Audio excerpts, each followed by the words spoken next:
All right, it is Thursday, December 22nd, 2022, 12/22/22. And the storm is upon us. I can't even speak. I'm starting to get numb. Yeah, the wind is starting to pick up and it's starting to snow a little bit. I mean, it's even starting to drift a little bit with the light amount of snow that we're having. Fortunately, they've called the snow down for my area. At least I got some cigars and plenty of whiskey. You know, if I lose power, that's a long story. So I got a standby generator. And something went out with it. There was a code. I checked it and did what I could, changed the battery, did everything. And I thought, okay, this is an opportunity to kind of have a dual setup, because it was going to be quite a bit of money to fix it. So I thought, all right, here's what I'll do. I'll just go ahead and get another box that I can hook not only that one to the standby and have that fixed later, or I'm sorry, yeah, the standby, but also get a portable generator. So I got a good deal on a portable generator. Got everything hooked up, ready to go, tested it, and I'm like, I'm only getting, it's supposed to, it's a 50 amp plug. I'm supposed to be getting 240 volts, it's 120 off each leg. Well, I was only getting 120 off one leg, the other leg, I wasn't getting it. I'm like, what the heck? So I looked at everything. Okay, wiring's fine. I did everything right there. And then on the generator itself, when you put the 50 amp plug in, it's a big one. When I put it in, it pushed back one of the legs. I looked in there and I don't see the copper. So I took it apart, looked at it, and it did. It pushed it back. There's only a piece of plastic holding it. So when you push the plug in, it pushed the metal leg back so it wouldn't make contact. So I took it apart, did it, put it back together, plugged the cord in, made sure it was in there good. So I'm probably going to have to leave the cord in it. But man, I tell you, just everything that's made is just not reliable. And that's why it's important to test things before you need them, right? So yeah, somewhat prepared for the onslaught that's coming. It's mostly going to be a cold issue. It's getting really cold now, and the wind's really kicking up. Not so much snow, fortunately, so that should not be too much of an issue. It's just the cold weather. We're looking at negative 30 wind chills coming up for the next really 2 to 3 days. Not going to be fun. But anyway, I was looking at, maybe I need a rescue package. Can I speak in front of Congress? I can wear my tank top and my shorts and flip-flops like I always do in the summer. Maybe I'll get some pity, in this cold weather, and I'll get a few $1 billion to support my efforts here. Yeah, I watched that last night, the tail end of it, and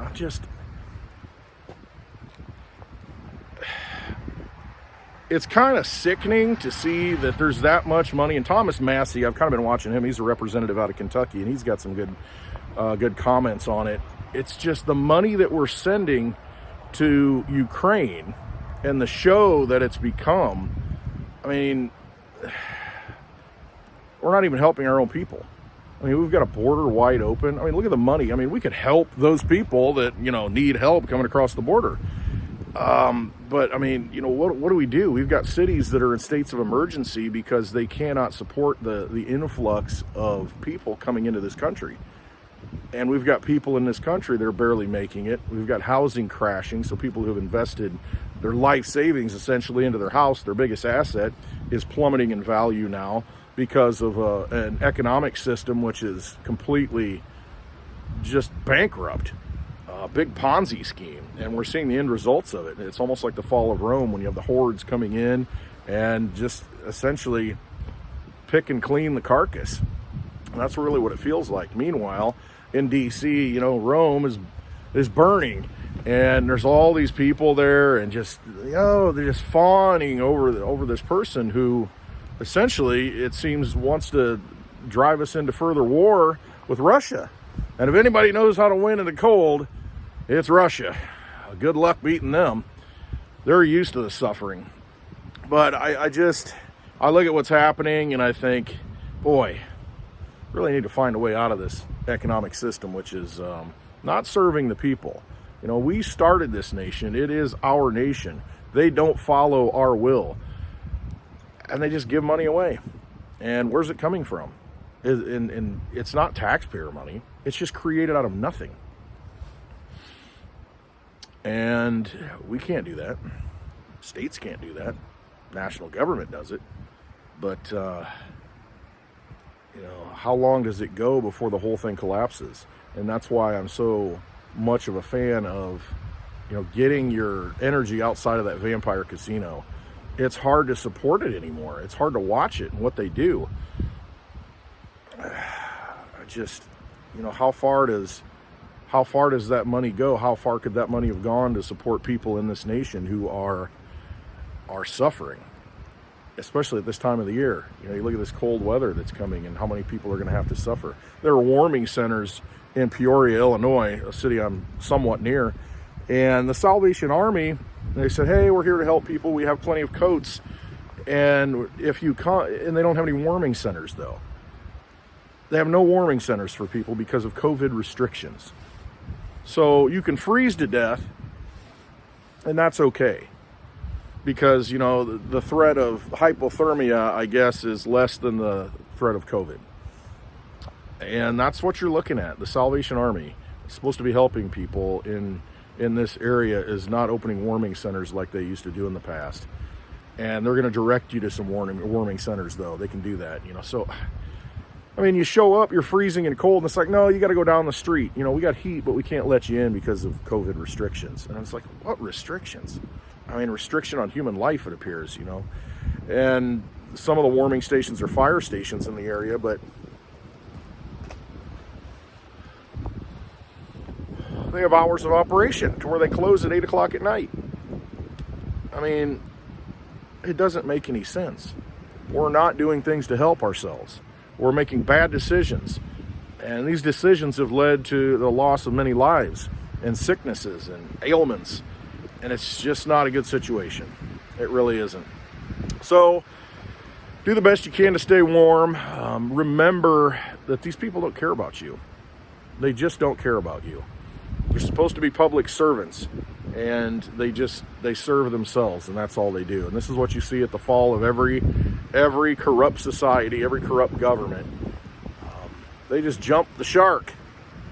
Look at that one up, Fonzie jumping the shark on Happy Days. That's, when people are in need, they're sending money over to fight a war that we shouldn't even be involved in. So, and billions of dollars, over $100 billion, well over $100 billion at this point. And the whole GDP of Ukraine is $200 billion a year. We're supporting them. It has become a territory of the United States at this point. I don't know. Is that the will of the people? You got options to exit the vampire casino. There's ways to put your energy into other things. There's physical silver. There's Litecoin. There's Bitcoin. I like Litecoin better. There's DigiByte. There's proof of work coins that will hold value when the time is right. When everybody wakes up to the fact that they're locked into a vampire casino and they can't do anything with the poker chips without authorization, there's going to be an exit. There's going to be a flood to things that you can hold in your own possession. Litecoin's one of those. So really start looking at those things. You got to start taking care of yourself at this point, unfortunately, and finding good people, communities that are going to band together and help each other. And I'll be talking about that maybe a little bit later today. I'll have a video where Mitch and his Merry Mitchmas, where he's raised some money. All of you have helped to support a family in need, a child who has suffered, and a little baby who was in the hospital, had brain bleed, and just a lot of issues. She's home now, and I should be seeing her probably later today. And like I said, probably making a video today, and Mitch is going to post that on his channel, how the money he's raised is going to help this family in a time of need. And that's what we need to do. We need to band together. We need to help each other, especially when we need it, because there's a lot of need out there. And unfortunately, it seems like the people who are supposed to be helping, using our money, our energy, our labor, they're misdirecting it. So give some thought to that. Help out a neighbor, check on your neighbors, see if they're okay, if they need anything. And we're going to have to do this on our own. We're just going to have to realize that the system's not here to serve us and help us. So it's good people that make things happen. It's not the government. It's us. All right. I hope you stay safe. Hope you have a Merry Christmas, and take care of each other.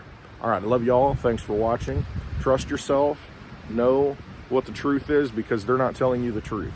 You got to look at yourself and get right with God. now's the time that we have to do something. All right. Love you all. Hope you have a wonderful day.